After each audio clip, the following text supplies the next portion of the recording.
Selamat sore, Bu Medi. Selamat sore Pak Richard, Pak Tommy. Selamat datang di Gubuk Asosiasi Penambang Nikel Indonesia. Terima kasih nih udah diundang. Kita dapat kunjungan cowok-cowok ganteng. Pasti datang ini membawa solusi ya buat para penambang nikel ya. Hopefully. Ada solusi untuk biji nikel kadar rendah itu aja yang saya minta. Ada ya solusinya ya. Iya. Dan yang pasti ada duitnya ya. Iya, pasti ada solusi. Ayo kita ngobrol-ngobrol santai, pengen tahu apa sih solusi yang dibawa oleh PT Trinitas Metals and Mineral untuk penambang nikel Indonesia. Mari Cang.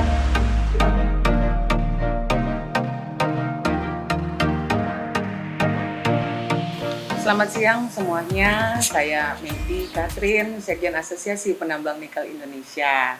Saat ini saya lagi bersama bapak-bapak yang ganteng ini, Bapak Richard Tandiono dan Bapak Romi Ramadhani. Mereka dari perusahaan Trinitan Group. Jadi kesempatan kali ini Pak Richard dan Pak Romi, kami ini kan Asosiasi Penambang Nikel Indonesia. Kami mendengar mengenai teknologi STAL. Nah, banyak anggota kami yang pengen tahu apa sih itu teknologi STAL ini ya. Jadi daripada kami berulang-ulang mau menjawab satu-satu, alangkah lebih baik kalau kami dari Asosiasi Penambang Nikel Indonesia mewakili seluruh anggota para pelaku penambang nikel Indonesia yang saat ini banyak keluhannya terkait bagaimana optimalisasi biji nikel kadar rendah. Ya, yang sampai saat ini walaupun sudah banyak industri smelter berdiri, tapi penggunaan untuk biji nikel kadar rendah itu belum optimal. Nah, kami mendengar bahwa PT Trinitas Group atau Trinitas Metals and Mineral sudah melakukan satu terobosan bagaimana mengoptimalisasi biji nikel kadar rendah. Ya, ini menjawab pertanyaan-pertanyaan dari seluruh pelaku nikel di Indonesia. Apakah STAL ini bisa memberi solusi kepada kami untuk penggunaan biji nikel kadar rendah, kemudian investasi yang ramah lingkungan, kemudian investasi yang murah. Nah, dalam kesempatan ini alangkah lebih baik kalau kami tanya langsung ya, biar semua teman-teman tidak nanya-nanya lagi, tidak ulang-ulang lagi bertanya kepada APNI, apakah itu STAL? Ya, jadi di sini telah hadir Bapak Richard Tandiono, kemudian Bapak Romi Ramadhani dari PT Trinitan Group. Oke, biar nggak tegang, kita santai-santai ngobrol Pak Romi, Pak Richard, ya. Nggak usah terlalu kaku. Teman-teman mau tahu nih, bisa nggak sedikit saja dulu, Trinitan itu apa sih? Perusahaan ini apa sih? Dia ngapain aja? Apa dia penambang juga? Oke. Nah, jadi coba kasih singkat dulu nih mengenai Trinitan Group. Mungkin dari Pak Romi atau Pak Richard yang menjawab. Jadi terima kasih Bu Medi, kesempatan ini juga saya appreciate. Kita diberikan kesempatan untuk menggambarkan apa sih yang kita lakukan. Tapi yang paling penting adalah kenapanya. Tadi Bu Medi udah sampaikan bahwa sebelum kita jelaskan mengenai STAL, kita ingin tahu juga Trinitan Group itu siapa. Iya. Jadi kalau saya mau flashback sedikit, kita itu perusahaan ini berdiri tahun 1970. Jadi udah lama ya? Sudah lebih dari 50 tahun, Bu. Waduh, tuaan sih tuh daripada umur mungkin saya. nama secara grup kami itu Trinitan nggak terlalu banyak dikenal, karena memang secara prinsip grup kami itu selalu duduk di dalam kedudukan seperti holding company. Tapi dalam perjalanan kami itu di tahun 1970, kita awalnya itu memang masuknya itu bukan langsung ke processing nikel atau sekarang mungkin banyak dikenal dengan STAL Technology. Mulainya itu dari perusahaan baterai. Jadi kalau di flashback awal pendirian grup ini core bisnisnya adalah baterai. Kalau kita sering dengar mungkin merek NS ya. Aki ya, Aki. Jadi bukan Aki untuk kendaraan ya. Aki lah, Aki. Nah, dasar muasal dari pendirian perusahaan ini memang bergerak di Aki. Dalam perjalanannya, Aki itu kan sebenarnya kalau dikategorikan dengan baterai itu sama sebenarnya. Kita prinsipnya adalah energy storage, dan energy storage ini awalnya memang bukan lithium yang sekarang lagi trending, mulainya dari lead acid atau plumbum, dan kemudian pada saat berkembang kami juga selalu berpikirnya itu value chain. Jadi prinsip dari pendirian perusahaan atau grup kami itu didirikan masuk dari kacamata selalu industri, mulainya dari industri, mulai dari manufaktur, Kita berjuang dengan salah satunya perusahaan lokal yang murni lokal, dan kita mengembangkan teknologi untuk mengembangkan aki, dan kemudian kita berpikir bukan hanya di akinya, kita berpikir value chain. Jadi iya. Trinitan Group itu akhirnya mulai dari keberhasilan kami di aki berkembang di hulu, kita mencari kepastian supply Bahan baku, dan Oke. akhirnya kita masuk ke perusahaan dan kita dirikan perusahaan yang namanya Trinitan Metal dan Mineral. Itu didirikan di tahun 2007. Oh, 2007. Di sisi hilirnya pun sebenarnya kalau kita lihat, kita juga sama. Bagaimana caranya supaya energy storage ini atau baterai ini bisa dimanfaatkan bukan hanya buat baterai, sehingga kita juga mendirikan satu perusahaan yang bekerja di solar panel. Mungkin sekarang baru Ada solar cell ya? solar cell. Jadi itu pun masuknya ke industrinya. Jadi mungkin kalau orang bertanya kenapa kok suka masuk industri, karena memang darah dagingnya di situ. Kami memang Proses selalu ya, pengolahan berbicara ya. mengenai pengolahan, industri. Mhm. Dan kalau ditanya berkembang dari hulu dan hilir, kemudian di hulunya beberapa orang-orang kami yang kami hire untuk mengembangkan teknologi pengolahan PB, akhirnya mereka sendiri juga berinisiasi untuk mengembangkan di luar dari PB. Salah satu prinsip yang kami bangun perusahaan itu awalnya karena kami berbicara Indonesia itu kan sangat kaya dengan sumber daya alam. Tapi sangat disayangkan kebanyakan sumber daya alam apapun jenisnya ya, metal-metal itu berhenti sampai kekayaan alam saja gitu. Jadi padahal dari kacamata kami industri, kita melihatnya harusnya prosesnya nggak terlalu rumit. Selama ada orang yang melakukan pengembangan dan berkomitmen dan kemudian terus-menerus melakukan pengembangan ini, dan teknologi yang dikembangkan itu bukan teknologi yang luar angkasa sebenarnya. Jadi sebenarnya kalau kita mau, kita bisa mengembangkan dari mineral itu menjadi bahan baku. Jadi ada value added ya. Banyak sekali kan kalau sekarang melihatnya adalah kita punya tambang, apa yang mesti kita lakukan ke depan. Kalau kita itu karena kita masuknya dari industri, bagaimana kita masuk ke belakang gitu. Nah, memang kami tahu, kami pahami bahwa industri dengan tambang itu praktek dan cara kerjanya benar-benar berbeda. Duitnya juga beda. Duitnya beda dan cara kerjanya 1 tambah 1 katanya bukan 2 kalau di tambang. Oh iya, beda. Beda. Jadi buat kami nggak punya kemampuan dan kami nggak punya keinginan juga masuk ke tambang. Tapi kita punya keinginan bagaimana caranya kita mengembangkan processing yang bisa dimanfaatkan buat tambang-tambang yang ada di Indonesia. Nah, kebetulan permulaan pendirian itu kan didasari dari PB. Ya. Waktu kita mengembangkan PB, teknologi yang kita pilih memang out of the box, karena pada saat itu sampai sekarang mungkin satu-satunya yang memilih jalur hidrometalurgi. Jadi kalau biasa di PB itu sumbernya itu kalau nggak dari aki bekas atau dari tambang, tapi proses yang normal, yang general itu adalah pyro, menggunakan panas. Pyrometalurgi, pembakaran. Tapi pada saat kami memilih jalur teknologi yang mau kita kembangkan, kita melihat bahwa karakteristik PB di Indonesia itu banyak sumber daya alamnya, cuman nggak ada satu tempat yang resource-nya cukup banyak. Spot. Atau orang bilang ketemu singkapan, akhirnya digali dan lain-lain. Nah, karena belum tereksplorasi secara detail. Betul. Jadi masalahnya adalah memang karakter penambang kita pun seperti itu. Nah, bagaimana caranya kita menyesuaikan dengan kondisi yang seperti itu? Karena kita nggak masuk ke tambang kan. Nah, untuk mengakomodir itu, kita melihat teknologi yang harus kita kembangkan itu harus yang fleksibel. Menyesuaikan dengan kondisi pertambangan di Indonesia. Nah, untuk membuat seperti itu, kalau kita berbicara pyrometalurgi, itu udah mungkin dari zaman Mesir sudah ada lah. Tapi ada satu kelebihannya adalah cost-nya rendah, sudah pasti mature. Tapi ada satu kelemahan, skalanya harus besar dan fit-nya itu harus konsisten dalam perjalanan.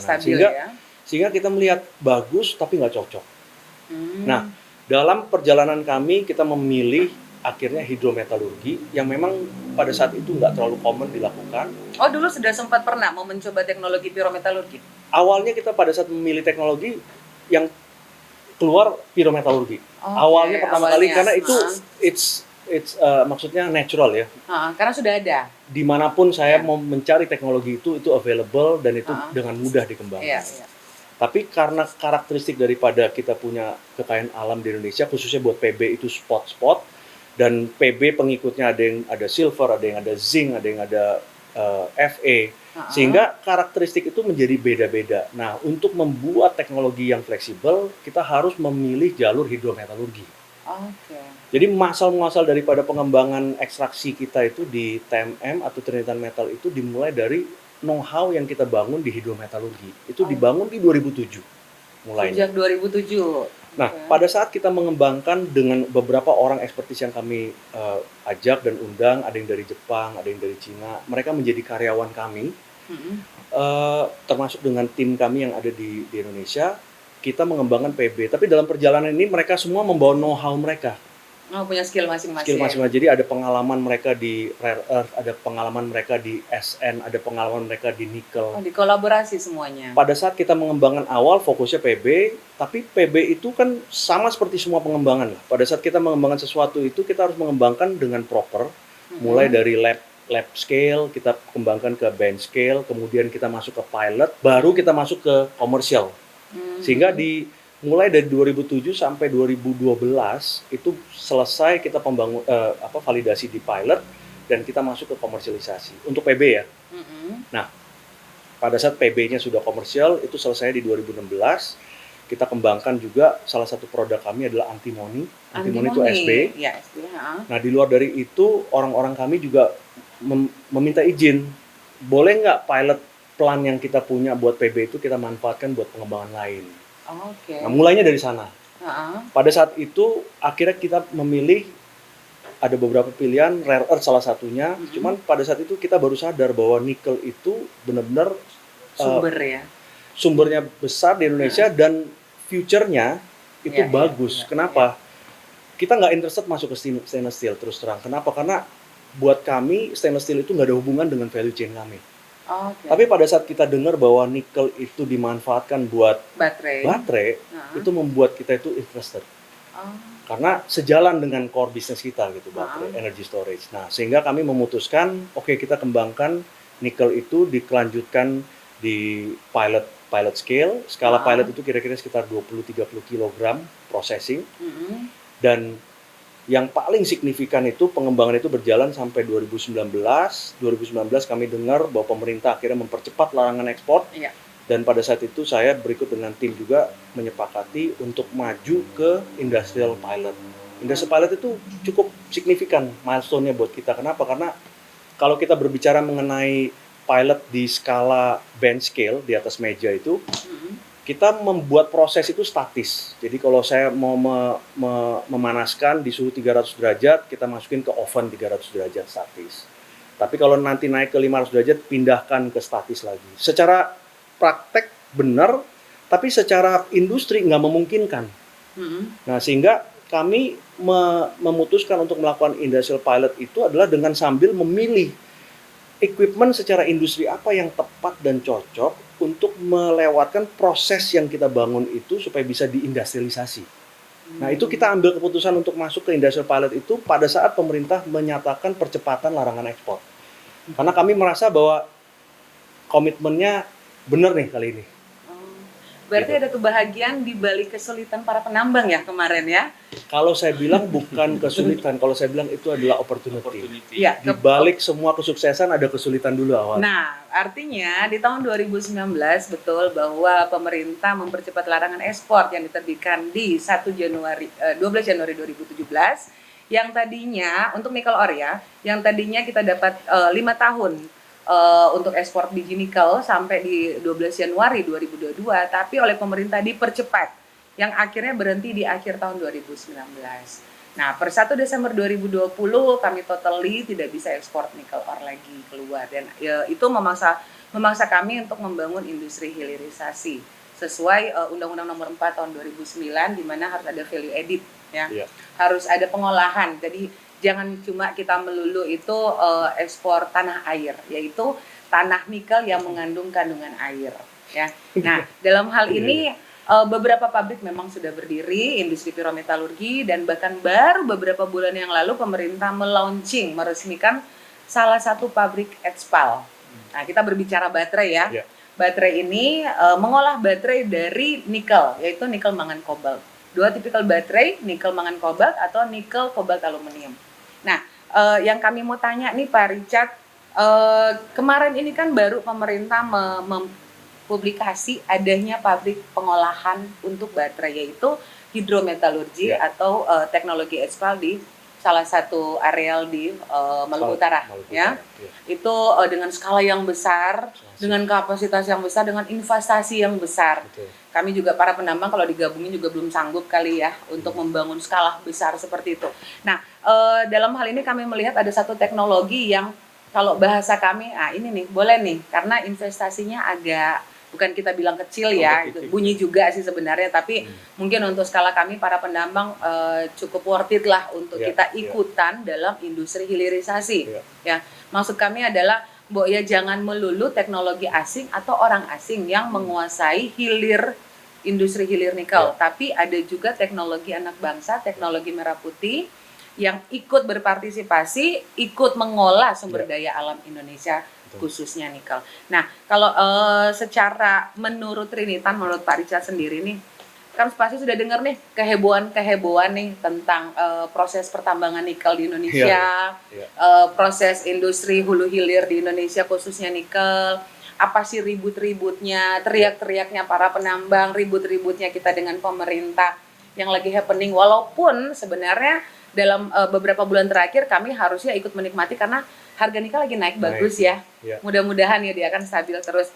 Menurut Pak Richard sendiri dan Pak Romi, pandangan mengenai pengolahan nikel low grade limonite di Indonesia gimana sih? Jadi salah satu yang kami juga akhirnya kan pada saat mengembangkan pilot itu, kami dengan tim juga melakukan pendalaman mengenai bisnis aspeknya. Sebenarnya kan seperti yang saya sampaikan dari awal, kita nggak ada niat sebenarnya masuk ke tambang, tapi smelter ini nggak bisa berdiri sendiri tanpa tambang. Nah, pada saat kami mendalami, kami menemukan banyak aspek yang sangat-sangat kalau saya lihat sangat disayangkan lah. Jadi secara karakteristik daripada kita punya pertambangan itu, kita sama-sama dan datanya juga ada dari APNI dan juga dari SDM bahwa kekayaan alam Indonesia itu sudah dibuktikan dan sudah terbukti terbesar di dunia. Itu kita nggak usah argue maksudnya. Tapi pada prinsipnya dalam kekayaan itu 80% kekayaan alam itu terkandung dalam nikel yang namanya limonite. Dan itu mungkin kalau orang awam bicaranya adalah low grade nikel lah. Nah, untuk saat ini industri yang kita sampaikan bahwa sangat banyak smelter yang sudah terbangun di seluruh Indonesia, bahkan kita sudah menjuara di dunia, itu orientasinya adalah stainless steel. Nah, karena karakteristik daripada processing yang dibutuhkan oleh RKEF atau Rotary Kiln Electric Furnace saat ini, karakteristik ore yang dibutuhkan itu spesifik hanya bisa menggunakan saprolitik. Saprolitik itu yang banyak terkandung dalam nickel high grade kalau kita bicara secara normal. Sehingga sebenarnya kalau keadaan yang ada sekarang, hampir 80% kita punya ore itu tidak terpakai. Dan kebetulan kalau kita berbicara mengenai industrinya, low grade itu sangat-sangat cocok buat baterai. Kenapa sangat cocok buat baterai? Karena karakteristik low grade di atas itu mengandung nikel yang berikut serta dengan kobalt, berikut serta dengan mangan dan lain-lain. Dan hal-hal itu sebenarnya kalau kita simpulkan itu yang membuat value ini sangat baik untuk battery grade yang kedepannya itu akan menggunakan karakteristik NCM atau nikel, kobalt, dan manganis. Jadi dalam satu kandungan itu sudah memiliki kekayaan yang dibutuhkan persis buat kebutuhan baterai. Itu yang nggak bisa dipungkiri dan itu yang nggak bisa di-replace. Sehingga kalau lihat kondisi sekarang kita berorientasi hanya stainless steel, sayangnya biasanya limonite itu terdiri di tumpukan atas di dalam kandungan mineralisasi. Pada saat kita menggali sekian banyaknya saprolit, yang sangat dikhawatirkan adalah tumpukan atasnya itu menjadi tumpukan terbuang atau mungkin ditumpuk lah, kalaupun ada grade control yang baik itu ditumpuk. Tapi kemudian pada saat kita membangun industri baterai, kalau ini sudah ditumpuk semuanya, kita itu bukan penambang jadinya. Jadi kita itu menggali tumpukan nanti. Kira-kira gitu industrinya. Kalau bahasanya berarti dalam hal ini untuk biji nikel kadar rendah yang kalau kita bilang itu tidak teroptimalkan ya. Kalau bahasa penambang juga terbuang percuma. karena tidak bisa diserap oleh Ya. smelter saat ini, dalam hal ini smelter pirometalurgi RKIF. Ore kadar rendah yang saat ini tertumpuk begitu banyak di stokpil-stokpilnya penambang, Ya. ini berarti menjadi jawaban atas teknologi STAL. Ya, jadi kami berharapnya sih datangnya dari tambang, Oke. bukan tumpukan. Tapi bukan berarti tumpukan tidak bisa diolah. Memang ya. kondisi yang kita butuhkan adalah low grade limonite yang memang cocok buat kita punya. Ini khusus prosesnya. limonite ya, karena kan kalau dalam lapisan pertambangan itu kan ada lapisan atas ya. Topsoil. Kita ada topsoil, kemudian kita ada overburden-nya. Nah, berarti kan limonite itu adalah tetap mengandung biji nikel Biji nikel, yang mempunyai high grade untuk ferronya maupun tinggi. mengandung kobalt. Ya. Gitu ya. Berarti Rasio spesifikasinya itu memang Cocok. nikelnya tetap ada walaupun hanya 1,1%, 1,2%. Ya. Kemudian mengandung ferro atau besi, kemudian mengandung kobaltnya. Ya kan, karena memang tipikal untuk saprolit kan kalau kita bicara nikel yang kadar tinggi udah pasti otomatis ferronya rendah. Ya, kalau nikelnya kadar rendah, ferronya yang tinggi. Betul. Oke. Nah, yang paling penting lagi nih yang tadi saya sudah sampaikan bahwa baru-baru ini pemerintah Indonesia sudah meluncing salah satu pabrik HPAL. Apa sih bedanya HPAL sama Estal gitu loh? HPAL, Estal itu apa gitu kan? Kita orang awam dikasih tahu dong, atau cara ngolahnya, atau duitnya, atau hasilnya, atau outputnya. Coba Pak Richard sampaikan atau Pak Romi. Nanti mungkin perbedaan Pak Romi bisa antara tambahkan. STAL dan HPAL. Tapi pada prinsipnya sebenarnya antara HPAL sama STAL itu 11-12. Jadi kalau di kimia itu kan ada bahan yang direaksikan dengan reagen. Untuk melakukan ekstraksi itu kita mesti melarutkan itu dengan reagen. Nah, reagennya kadang-kadang ada pilihan banyak macam. HPAL itu menggunakan sulfuric acid atau H2SO4. Nah, kalau kita berbicara mengenai STAL atau teknologi yang kami kembangkan, reagennya sama, sulfuric acid. Jadi prinsipnya itu kalau kita berbicara misalkan minuman tehnya dicampur dengan gula dan itu sama. Nah, yang membuat beda itu adalah kalau kita mau mendapatkan ekstraksi nikel yang tinggi, banyak kandungan nikel di dalam ore itu terbungkus dengan geotit, dengan Fe, lapisan dan itu tidak bisa hanya secara prinsip dilarutkan begitu saja. Banyak teknologi lain seperti atmospheric leaching yang mungkin hanya mengaduk sulfuric acid dengan ore, hasilnya tetap sama, bisa mengeluarkan nikel. Tapi karena banyak yang terbungkus itu, recovery-nya kemudian didapati mungkin 70%, 75%, nggak maksimal. Untuk bisa mendapatkan ekstraksi yang tinggi harus ada intervensi. Campuran. Nah, intervensi itu kalau di HPAL menggunakan high pressure tinggi untuk memecahkan lapisan yang membungkus nikelnya. Sehingga dengan adanya intervensi itu, nikelnya terbuka dan kemudian bisa diekstraksi dengan recovery yang maksimal jadinya. Kalau di HPAL kan sudah terbukti hampir 60 tahun pengembangannya, sekarang rata-rata sekitar 95% ekstraksinya. Nah, konsep itu sebenarnya adalah konsep yang benar, bahwa kita harus melakukan intervensi untuk memecahkan itu supaya mendapatkan ekstraksi yang tinggi. Tapi kita temukan di luar dari pressure yang tinggi ada alternatif lain, yaitu dengan intervensi temperatur. Perbedaan antara HPAL dan Estal. Jadi yang secara prinsip kalau kita berbicara mengenai reaksi kimia antara reagen sama ore itu prinsipnya sama. Karena HPAL itu kan menggunakan reagen sulfuric acid untuk memproses dan STAL juga sama. Kita menggunakan ore dan sulfuric acid. Yang membuat beda itu adalah bagaimana caranya supaya proses itu bisa mengekstraksi nikel yang ada semaksimal mungkin. Jadi kalau di dalam limonite atau di dalam ore itu mengandung 1,1% nikel, berarti 1 ton itu kan kira-kira ada 11 kilo nikel di dalam. Nikel ore. Yang kita mau adalah gimana caranya 11 kilo itu semuanya keluar menjadi hasil. Nikel murni? Nikel murni atau nikel yang terekstraksi. Jangan sampai sisanya itu masuk ke residu atau masuk ke waste.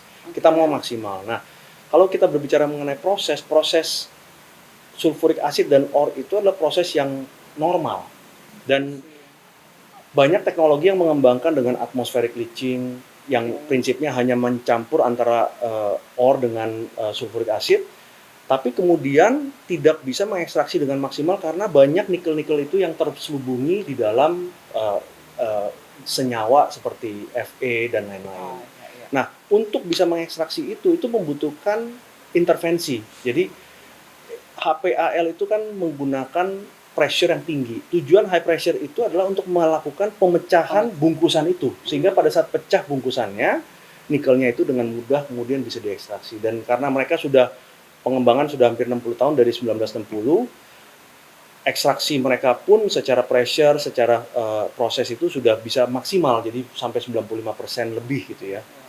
Nah, yang membuat kita itu sadar bahwa ada satu potensi adalah intervensi ini. Karena di luar dari pressure itu, kita juga tahu bahwa ada reaksi yang terjadi pada saat temperatur itu ditinggikan. Lebih tinggi dari HPAL. Jadi kalau HPAL sekitar 250 derajat, kami itu bisa sampai 700 sampai 800 derajat. Kayak pirometalurgi dong berarti ya, kalau tekanan suhunya sampai Jadi kalau atas dibilang medium heat lah, medium heat. Karena kalau kita bicara piro bisa sampai ribuan derajat, gitu. Kira medium heat. Nah, di proses atau di temperatur tertentu, reaksi yang sama itu terjadi, pemecahan itu terjadi.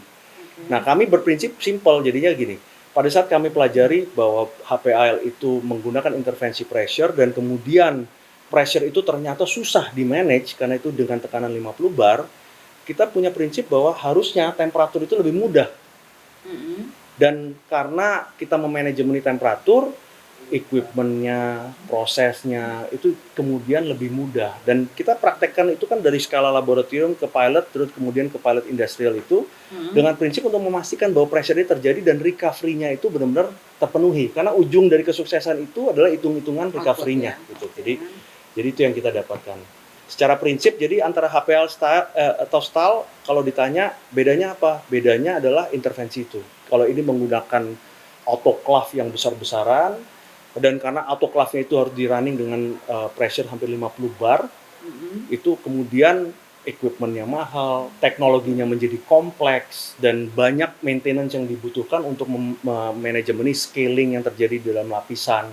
Kemudian lapisannya harus dilapiskan dengan titanium. Nah, itu yang menjadi high cost, cost yang terbesar dan problem atau challenge yang terbesar juga gitu secara kompleksitas daripada teknologi. Sedangkan kalau kita berbicara mengenai manajemen temperatur dari kisaran 700-800 derajat, proses itu cukup sederhana gitu jadinya. Sehingga low maintenance cost, investasinya pun lebih simple, dan karena kita menggunakan pemanasan, kita bisa memilih skala yang lebih kecil supaya visible gitu.